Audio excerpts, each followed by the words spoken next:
De Antonio Ledesma, el asesor internacional del Comando con Venezuela, de María Corina Machado, de Edmundo González, y una de las figuras más importantes de la política venezolana en los últimos, diría yo, 50 años. El alcalde Ledesma, le quiero agradecer por tomarse el tiempo de acompañarme en este espacio y a todas las personas que se encuentran conectadas. Bienvenido. Bien, amigos, nos encontramos con el alcalde Antonio Ledesma, el asesor internacional del Comando con Venezuela, de María Corina Machado, de Edmundo González, y una de las figuras más importantes de la política venezolana en los últimos, diría yo, 50 años. El alcalde Ledesma, le quiero agradecer por tomarse el tiempo de acompañarme en este espacio y a todas las personas que se encuentran conectadas. Bienvenido. No, gracias a ti, Rafael, por esta oportunidad, que sé que es un micrófono, una ventana que nos permite asomarnos al mundo, hablar con mucha gente que te sigue y poner muchas cosas en su justo lugar. Así que vamos a comenzar. Bueno, yo tengo muchas cosas que preguntarle. Sinceramente, aquí podríamos pasar 5 horas conversando, ¿no? Pero vamos a lo puntual y precisamente después de muchas especulaciones en las últimas horas, el secretario de Estado Marco Rubio confirmó que no se va a renovar la licencia de Chevron y que va a finalizar el día 27. Yo quisiera saber su primera reacción ante esto. ¿Qué significa esto para Venezuela? Bueno, son políticas que toma la administración del presidente Donald Trump porque entienden que en Venezuela hay un régimen coludido con el narcotráfico, que sigue desarrollando actividades en el marco de lo que es la economía ilegal, que además de los vínculos que tiene probados con grupos o cárteles del narcotráfico, tiene también tratativas con terroristas, tanto así que la ministra de Seguridad de Argentina, Patricia Bullrich, ofreció públicamente documentos o pruebas que señalan cómo el régimen de Maduro está entregándole documentos de identidad a cabecillas de Hezbollah. No conforme con esto, el régimen de Maduro ha organizado bandas delincuenciales que ponen en entredicho la seguridad no solo de los estadounidenses, sino incluso de países hermanos como Chile, por ejemplo, a donde han llegado los tentáculos de estas bandas transnacionales, y al mismo tiempo que se genera todo este escándalo, hace mella en nuestro gentilicio. Es muy doloroso saber, por ejemplo, que hay venezolanos en Estados Unidos que tienen que cargar con el peso que significa esta tragedia, porque ya no conforme Maduro con haberlos aventado al destierro, porque la verdadera causa de que haya millones de venezolanos recorriendo el mundo, desperdigados por el mundo, se llama Nicolás Maduro. Si él no estuviera allí atravesado en la mitad del camino, si él hubiese reconocido su derrota el pasado 28 de julio, hace ya casi un año, no estuviéramos hablando de deportados, no estuviéramos hablando de gente que está tramitando un TPS o un asilo, no estuviéramos hablando de venezolanos en Argentina o en Chile o en Perú buscando que le homologuen un título, sino que la noticia hoy sería que millones de venezolanos ya han regresado a Venezuela o están regresando a Venezuela porque se está reunificando la familia venezolana. Pero bueno, volviendo al génesis de tu pregunta, la verdad verdadera es que el régimen de Maduro ha descalabrado la industria petrolera. Hoy leí un artículo que recomiendo de la doctora Cristina de Burelli. Ella preside SOS Orinoco y en ese artículo ofrece pruebas que son muy relevantes, como por ejemplo que gracias a la economía ilegal, gracias a los negociados del narcotráfico, el régimen de Maduro obtiene réditos por el orden de los 13.000 millones de dólares, 8.200 por la vía del negocio diabólico del narcotráfico, de la cocaína y otras drogas, y 4.800 por la ruta del tráfico de minería ilegal, como es el oro ensangrentado que sacan del arco minero. Esto nos da una idea de que este es un régimen que se sustenta por estas operaciones irregulares y que la industria petrolera lo que está es tratando de parpadear, de balbucear lo que queda, porque arruinaron las refinerías, acabaron con todas las instalaciones que se habían hecho durante los tiempos de la democracia venezolana. Ya en el país no hay taladros, ya en el país no hay mejoradores que se requieren porque nuestro petróleo es extrapesado. El mejorcito es el Merey, que son 16 grados API. acabaron con más de 2.400 empresas de servicio que le prestaban apoyo a las actividades petroleras.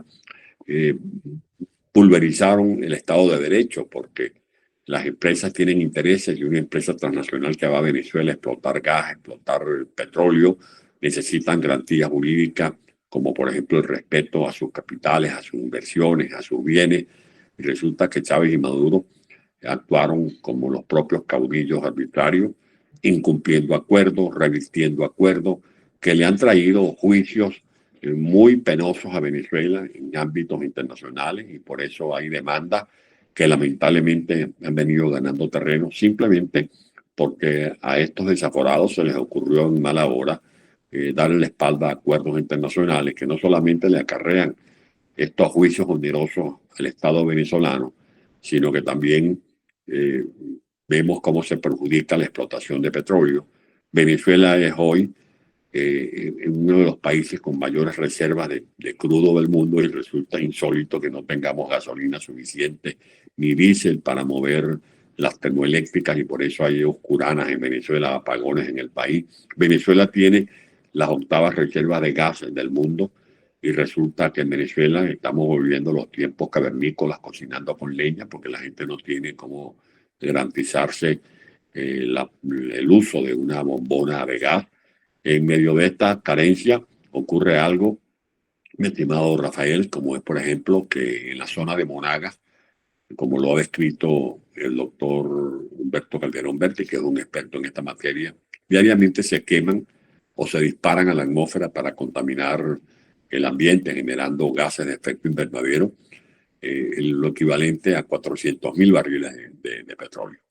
Ese es el gas asociado al petróleo que debería estar explotándose para venderlo, para garantizar servicios en Venezuela, y resulta que se pierde porque estos incompetentes, estos indolentes, estos incapaces, lo que hacen es gritar que el petróleo es del pueblo, y resulta que el petróleo es de unos cuantos vivos que han llenado sus cuentas bancarias con los negocios petroleros.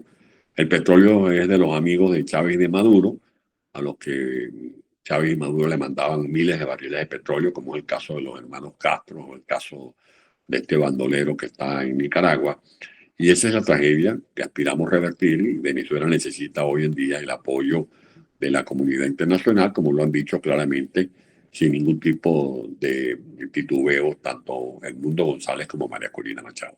Y yo quisiera preguntarle, alcalde, porque realmente esta acción, esta noticia confirma entonces que lo que viene diciendo María Corina reiteradas veces, ¿no? Hay una coordinación profunda, estratégica entre el gobierno de los Estados Unidos y las fuerzas democráticas que ella lidera. ¿Puede ser?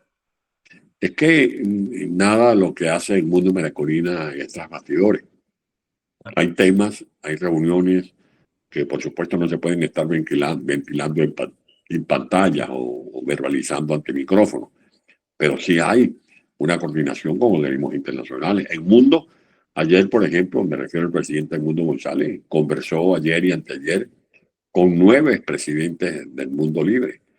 Pero así como conversa con expresidentes, conversa con primeros ministros, con el de Portugal, con el canciller de Italia, con la misma presidenta Meloni de Italia, habla con líderes de Francia, de Alemania, y lo mismo hace María Corina Machado.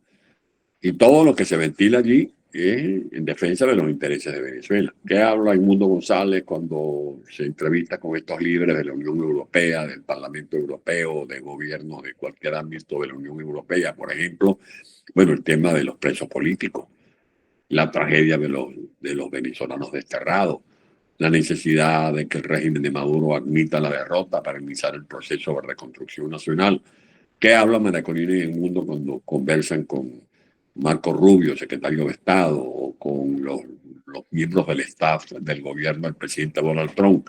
Bueno, todos los planes resumidos en el plan Tierra de Gracia, donde se asegura, por ejemplo, que una vez que María Corina y el mundo asuman el poder, Venezuela va a pasar la página que nos dibuja hoy como el juego de la AMPA común, donde se habla es del Tren de Aragua, donde se habla es de la presencia de los carteles de la droga de México, de Sinaloa, de Jalisco o de Colombia, en el Catatumbo, o en la zona de la Victoria o del Arauca, en esa frontera de más de 2.200 kilómetros, una frontera porosa con Colombia, que vamos a comenzar a hablar de que Venezuela será, Dios mediante, muy pronto el hub energético de las Américas, porque no es que van a ir a explotar 50.000 o 30.000 barriles, como ocurre ahora con Repsol, por ejemplo, o como está regateando la Chevron, para ver si le dejan cobrarse lo que le quedaron debiendo. No, van a tener oportunidades todas las empresas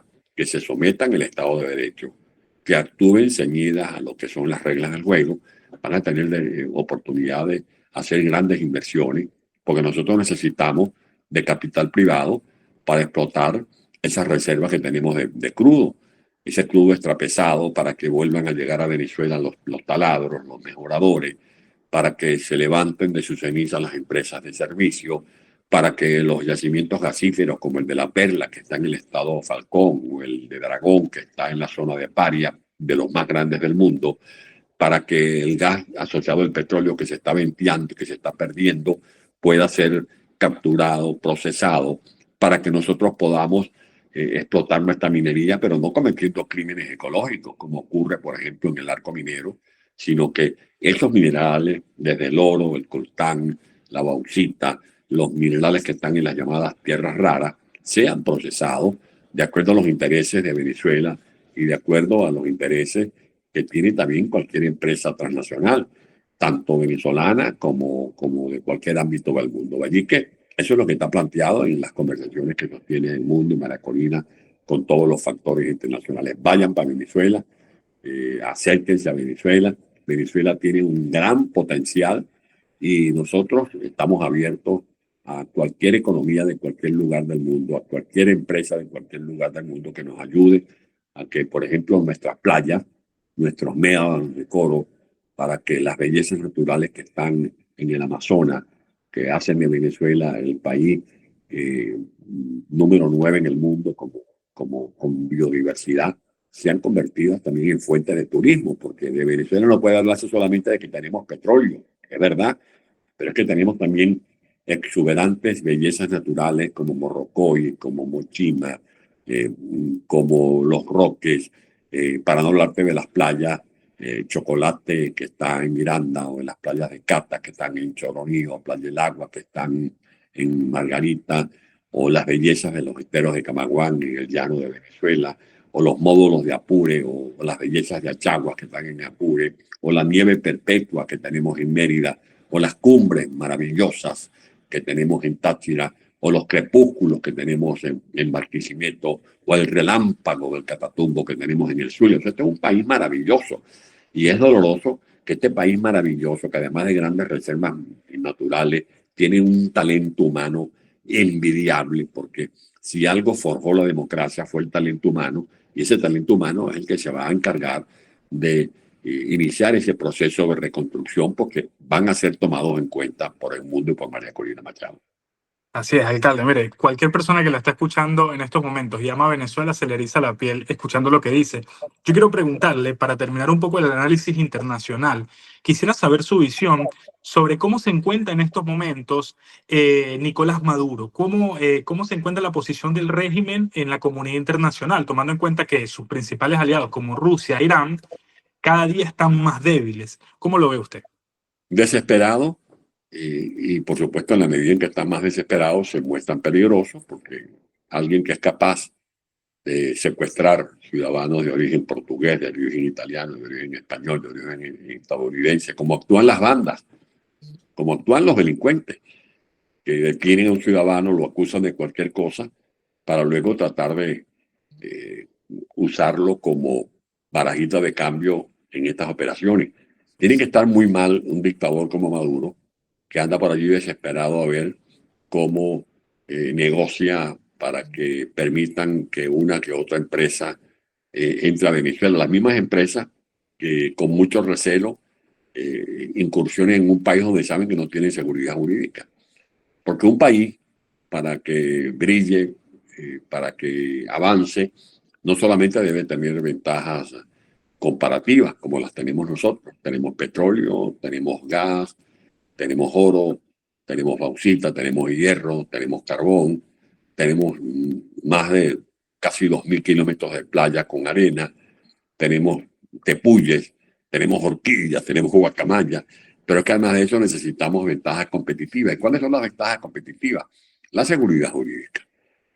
¿Qué empresario, a menos que esté loco, va a ir a Venezuela a desembolsar 2.000, 1.500, 500 millones de dólares si sabe que en cualquier momento estos desaforados agarran una cadena de televisión y dicen, bueno, expropiado?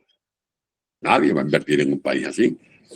De allí que Maduro está arrinconado, Maduro está desesperado, no tiene gestión, porque si tú haces comparaciones con unos que otros dictadores, vamos a decir Pinochet, Pinochet tú lo revisas y según dicen los expertos dejó alguna gestión. Pero es que Maduro no tiene gestión que mostrar, lo que está dejando es un cementerio. Él ya no es el presidente de un país, no es el dictador de un país, él es el capataz de un cementerio. Él es el regente de una gran cárcel, porque ha reducido a Venezuela a un país donde mueren todos los días niños con desnutrición crónica, mujeres que no pueden hacerse una quimioterapia porque padecen enfermos de cáncer de mama, donde los hospitales están colapsados, que no es que no tengan medicina, que ya es grave, que no es que no tengan personal porque las enfermeras, los médicos han desertado, sino que es que a veces no hay ni agua potable. Y tú te imaginarás lo que significa un hospital que no tenga agua potable.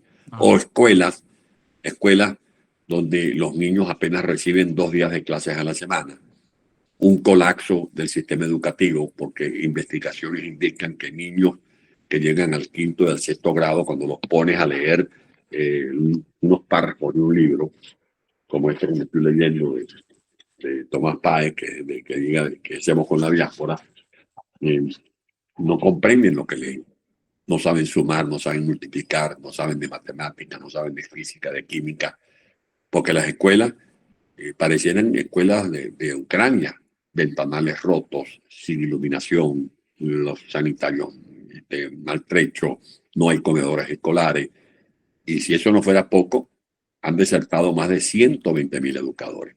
¿Y por qué han desertado? ¿Porque son malos venezolanos? No, los salarios son paupérrimos, no tienen seguridad, no están sometidos a programas de capacitación, por eso hay un rezago en el sistema educativo venezolano, que era uno de los grandes avances que habíamos logrado en los tiempos de democracia, junto con el ascenso social y crear lo que se llama la clase media.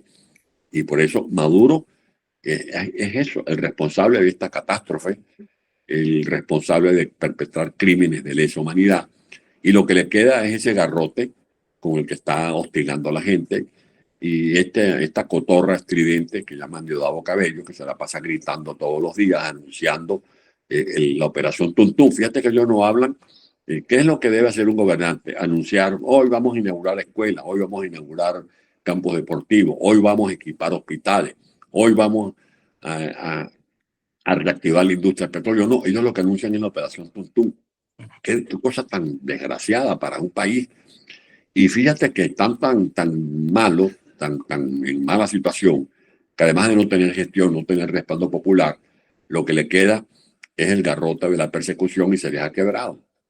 Porque la operación Guacamaya es consecuencia de que se les ha fracturado el propio aparato de seguridad.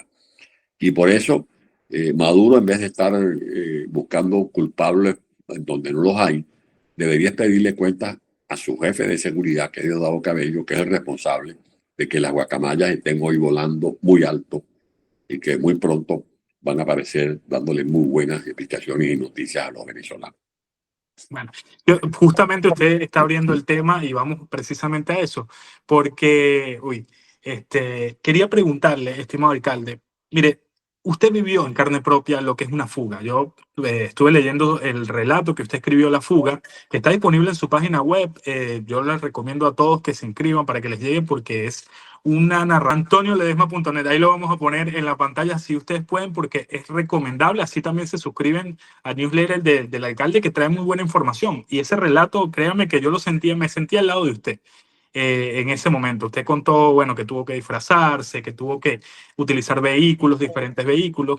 Y a mí le quiero hacer una pregunta sobre eso que me quedó después de leer el relato. ¿En algún momento usted sintió miedo de que esto se pueda venir abajo? ¿En algún momento sintió que, hasta Claro, aquí llegó?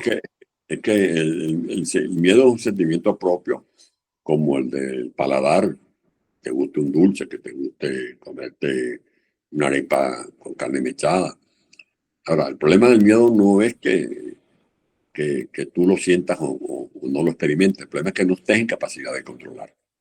Y lo que uno tiene que estar es preparado para reorientar el miedo y convertirlo en un sentimiento útil. O sea, que ese miedo actúe a tu favor. Y eso es lo que en lo personal trataba de hacer mientras emprendía la fuga.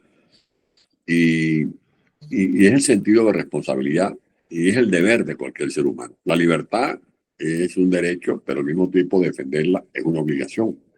Y eso fue lo que hice y es lo que han hecho los compañeros que estaban secuestrados en la sede diplomática de Argentina. ¿Y por Ellos qué es habían, importante, alcalde, esa salida? ¿Por qué es importante para Venezuela la Operación Guacamaya?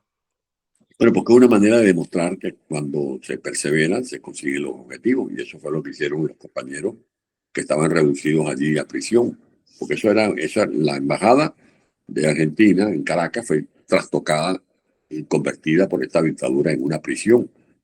¿Y qué es lo que tiene que hacer un preso político? Controlar la mente.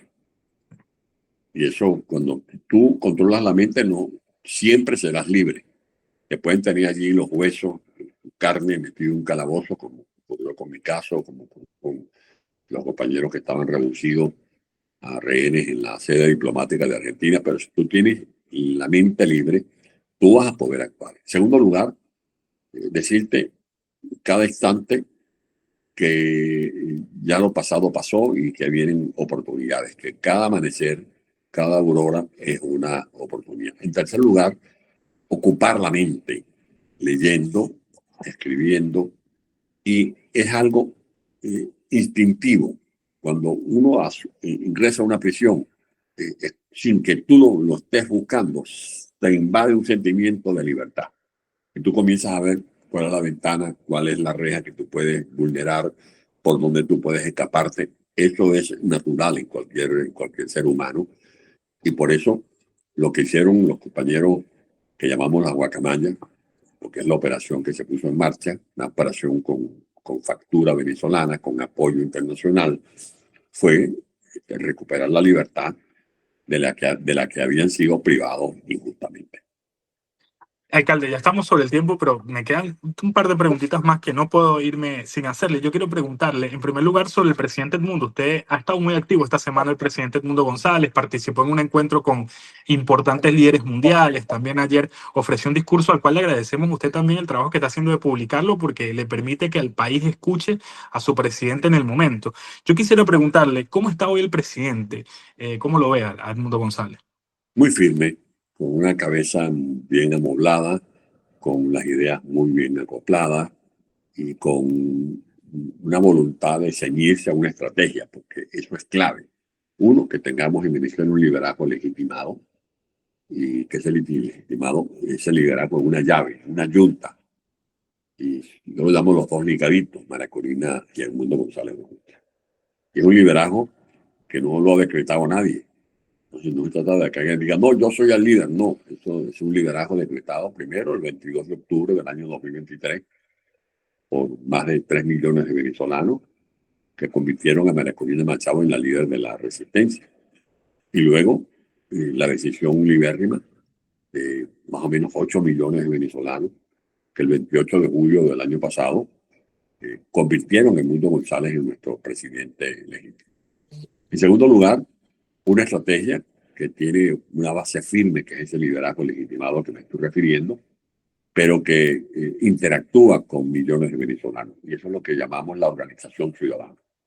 No es la gente que se limita a decirle a María Corina y al mundo, liberen a Venezuela, cumplan con la consigna de hasta el final. No, la propia gente asume responsabilidades. Es la gente que organizó las primarias, es la gente que organizó los comanditos, es la gente la que defendió los votos en el proceso de votación y recuperó y se hizo con las actas en el proceso de escrutinio.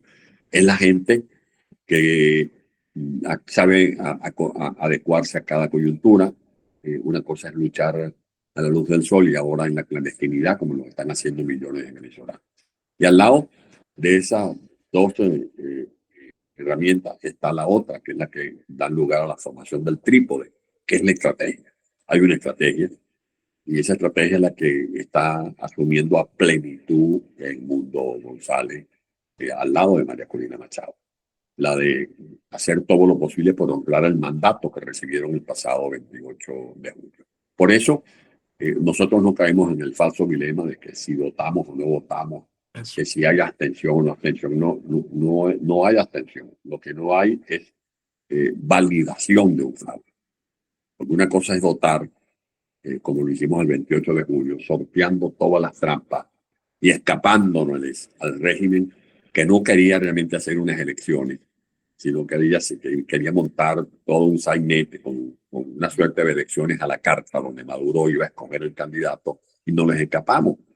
Y le reventamos su jugarreta y apareció entonces la figura providencial del Mundo González como nuestro abanderado presidencial. Y ahora lo que decimos junto con María Corina en este magistral coro de voces, de sublimes voces del pueblo de Venezuela, adentro y afuera, es que el voto que hay que defender es el que emitimos el pasado 28 de julio. Algunos simbólicamente, porque a nosotros nos privaron de votar 5 millones de venezolanos que no pudimos votar, y que si hubiésemos ejercido el derecho al sufragio, la diferencia hubiese sido 90% en Mundo María Corina y 10% en Dictador Romano. Alcalde, yo quería, ya para finalizar, porque no quiero quitarle más tiempo, preguntarle dos cosas. Justo le iba a preguntar sobre el 25 de mayo, no se vota, ese es el llamado a nuestra líder, pero quiero que usted pudiera enviarle un mensaje tanto a la diáspora, me acaba de mostrar un libro, ¿qué hacer con la diáspora? ¿Qué hacemos con nosotros que estamos aquí con la maleta lista? Y segundo, para terminar, si usted pudiera enviarle un mensaje a la Venezuela profunda que se conecta todos los días buscando información y que está a la expectativa del cambio político en Venezuela. Bueno, son tres sugerencias que me hace. La primera es decirle a la gente de la diáspora que somos el diapasón de un pueblo que necesita de nuestra resonancia. En esta circunstancia, muchos venezolanos tienen que actuar con mucho sigilo dentro del territorio nacional porque los están persiguiendo. Desde el que está en Boconó, en Trujillo, el que está allá en El Socorro, o en Santa María de Ipire, en el estado Guárico, o la gente que me escribe por vías especiales, desde Yaguaraparo, en el estado Sucre, o desde La Vela, en el estado Falcón. Entonces, cuando vemos que la gente se mueve afuera, es como un respirito para los que están adentro. Y esa es la tarea de la diáspora. En segundo lugar, que la diáspora tiene que irse preparando, como más o menos se va a plantear hoy. Este libro de Tomás Páez se va a bautizar hoy, dentro de unas 2 horas y media. Ese evento va a tener el privilegio de contar con la presencia del presidente Edmundo González, que se va a dirigir a la diáspora. Pero no es un mensaje ocasional. Edmundo González tiene entre ceja y ceja a la diáspora de Venezuela. Y así como todos los días denuncia la persecución de los presos políticos y aboga no solo por el padre de sus nietos, Rafael Cudares, que es víctima de una desaparición forzada, sino que él siempre tiene a flor de labio los nombres de centenares de presos políticos, de víctimas de ejecuciones extrajudiciales y de detenciones arbitrarias. Pero también cada vez que va a una gira, cuando fuimos, por ejemplo, a Argentina, Chile, Perú, Panamá, Guatemala, Costa Rica, o cuando va a cualquier ciudad de Europa, siempre dice, colóquenme en agenda un encuentro con la diáspora, porque es una manera de reencontrarse con Venezuela. Y cuando uno se abraza con una mujer que está en Luxemburgo, que está en Berlín, o nos encontramos con jóvenes que están en cualquier lugar de aquí de España, es como si hiciéramos ese entrepecho entre venezolanos, que nos conociéramos desde hace muchos años. ¿Y qué hacer con la diáspora? Menos prepararnos. La diáspora es actualmente, yo me he dado por llamarla, cursante de un plan de becas Gran Mariscal de Ayacucho, pero autofinanciado. El primero lo financió el Estado de Venezuela, pero ahora, cuando tú ves, por ejemplo, que hay muchachos pedaleando en cualquier lugar del mundo, no solamente aquí en Europa, sino en cualquier lugar del mundo, porque son los que reparten comida, llevan objetos, trabajan para empresas de servicios como Amazon, etcétera. Ese venezolano está asimilando una experiencia. Cuando te encuentras con muchachas o muchachos que te sirven cualquier cerveza, un refresco, un plato de comida en cualquier restaurante, en cualquier lugar del mundo, y tú interactúas con ellos y te das cuenta por la manera como hablan del nivel de educación que tienen, que lleva, ya no es la sorpresa, sino que ya es rutina, que yo soy médico, pero me están homologando el título y estoy trabajando como mesonera o como mesero. Yo soy ingeniero, me gradué en la Simón Bolívar. Yo trabajaba en las empresas de servicios de Cabima o en las empresas de servicio del Furrial, allá en el estado de Monaga. Te encuentras con músicos que forman parte de esa constelación de las orquestas que fundó Carlos Andrés Pérez, de la mano del maestro Abreu. Te encuentras con gente talentosa que está en los medios de comunicación. O sea, esa es la gente que está preparándose, que está aquilatando ideas, proyectos para regresar a Venezuela. Desde el que está en Chile o en Australia, que se ha metido en todo lo que es el proceso de generación de hidrógeno azul, eh, y que ya tiene en la cabeza la idea de montar un proyecto en la zona de Guayana, porque en Guayana tenemos agua, tenemos electricidad blanca, que son los recursos básicos para producir la hiperdosis, que es lo que genera el hidrógeno azul.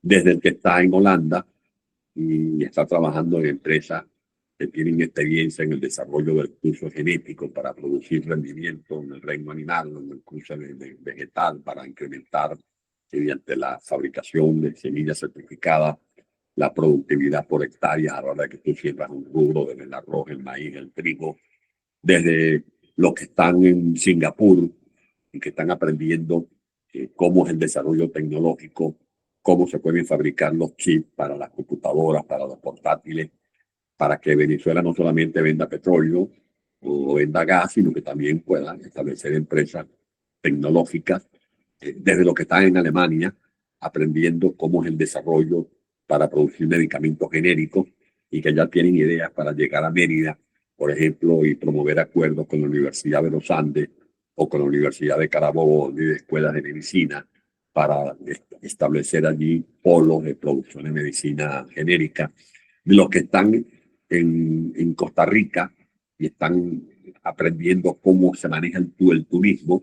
Y en Costa Rica se dice pura vida, diremos en Venezuela pura libertad, para que no solamente digamos, mira, hay una cosa llamada Morrocoy que es muy bonita, mira que hay unos tepuyas, hay un saltobanque y hay 500 especies de orquídeas, que tenemos manglares, del cuarto lugar en manglares en el mundo, allá en el Orinoco, que tenemos la nieve en Mérida, en el Pico Bolívar, no, sino que podamos desarrollar empresas de turismo, posadas, hoteles, buenos restaurantes, porque así como requerimos un buen médico para un quirófano, requerimos un buen mesonero, un buen cocinero, un buen chef. Esas son disciplinas que se están perfilando en estas danzas de la diáspora. Y por eso te digo, querido amigo, que me están escuchando y viendo, que esta crisis no es estéril. No vea lecciones. La lección es que la riqueza se genera con trabajo. El trabajo hay que acompañarlo de destrezas, de habilidades.